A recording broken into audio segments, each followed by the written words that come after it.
All right, YouTube, so what I'm doing is taking out the lower ball joint.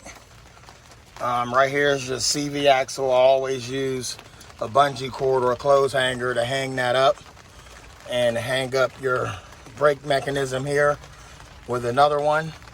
All right, when I'm done, I'm gonna spray some oil into this CV socket.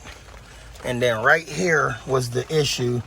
The ball joint broke, and the old ball joint is right here. Let me show you the old ball joint. That is the old ball joint right there. So that busted, and I'm putting a new one in, okay? And the new one is gonna go right here. I had to hammer this out of here with this hammer right here. It did the job. Hit the bottom of this pin and knocked it straight up.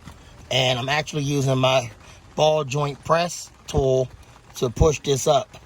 And it almost looks like a C-clamp. All right. Excellent tool, worth the money. I didn't think it was going to do it, but it did. So we're going to get the hammering on this thing. And this is the C-clamp looking sort of tool, but it's a press. And let me finish this job. I'll get at y'all later. I'll show y'all what it'll look like when it's done. Okay, so here we go. This is the CV boot.